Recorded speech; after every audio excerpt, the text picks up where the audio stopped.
California was supposed to be a state of immense electoral opportunity for Democrats in 2018.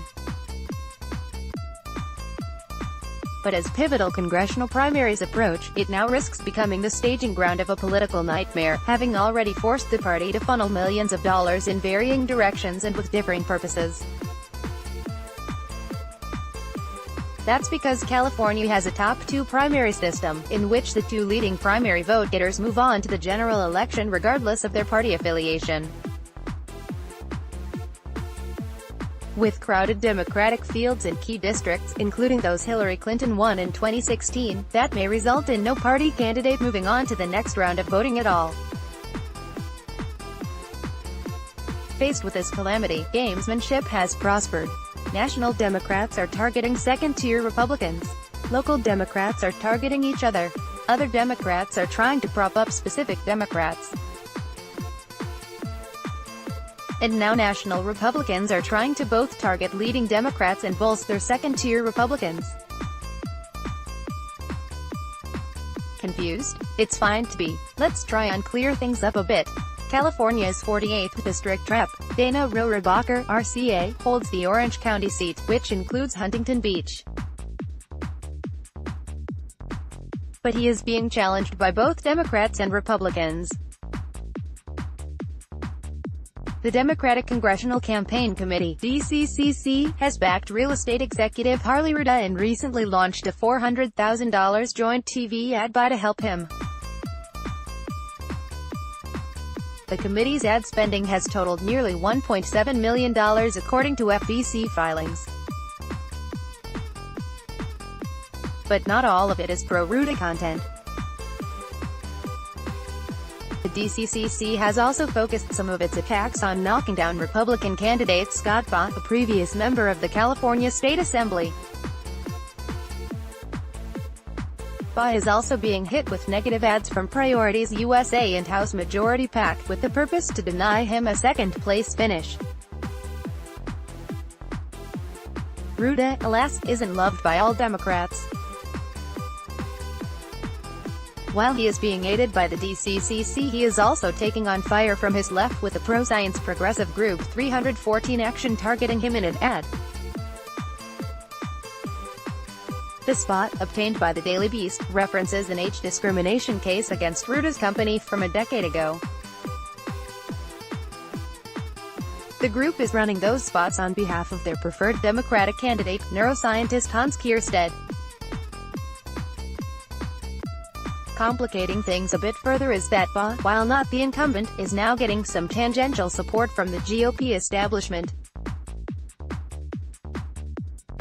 Recently, the National Republican Congressional Committee has jumped into the race, plotting a six-figure buy to turn out Trump voters in 48th District as well as two others. The beneficiary of the expenditure is, ostensibly, both Republican candidates. California's 39th District Democrats are marginally less concerned about this district, which includes parts of Los Angeles and San Bernardino counties and is represented by retiring Republican Rep. Ed Royce. But with 6 Democrats and 7 Republicans running to replace him, it's still become a bit of a money pit. The DCCC has spent almost $2 million here, a great percentage of which is against 2 Republican candidates, Sean Nelson and Bob Huff. They had previously added Navy veteran Gil Cisneros to their Red to Blue program, which provides additional resources to Democratic candidates, even as Cisneros was getting into a nasty primary fight with fellow Democrat Andy Thorburn. In April, Cisneros' campaign threatened legal action against The Intercept for publishing a voicemail the campaign alleged he didn't actually make. This story and Thorburn alleged that, in a message left on Thorburn's home phone, Cisneros said he was going to engage in a sharply negative campaign. It remains unclear who left the message. Following a brokered agreement from the state party to avoid negative campaigning, the DCCC made another $285,000 investment for Cisneros, including a Spanish-language ad. The NRCC's digital Get Out the Vote campaign is running here too. California's 49th district. You are now subscribed to the Daily Digest and Cheat Sheet. We will not share your email with anyone for any reason. This district, including parts of San Diego County and Oceanside, is represented by retiring Republican Darrell Issa and has seen an excessive amount of spending too. 4 Democrats are duking it out to advance to the general election in November, including Doug Applegate, who previously lost to Issa in 2016 by less than 1%. But the DCCC is not spending on behalf of Applegate, who had been accused of abusing his ex-wife, a claim she says is false, or any of the Democrats for that matter. Rather, the committee is targeting the Republicans in the race, specifically, State Assemblyman Rocky Chavez, who has been hit with more than $480,000 in negative spending in the last week and a half alone. Chavez has recently polled as the top vote-getter with Applegate in second place.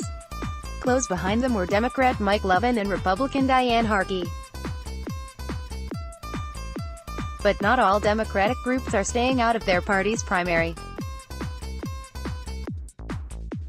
Sarah Jacobs, the only woman running on the Democratic side, has received around $1.6 million in ads and mail campaigns over the last month from the super PAC arm of Emily's List. The nonpartisan Center for Responsive Politics estimates that it is the 4th most expensive House district race in the country based on outside spending. California's 45th district, there is nowhere near as much outside spending going on this Orange County district represented by Rep. Mimi Walters, RCA. But a proxy fight is emerging in the Democratic primary. Professor Katie Porter, who studied under Sen. Elizabeth Warren, DMA, at Harvard Law School, is being backed by the Emily's List PAC. Additionally, the Progressive Change Campaign Committee launched a final week ad campaign on Facebook, Instagram and Google targeting one of Porter's opponents, Dave Min.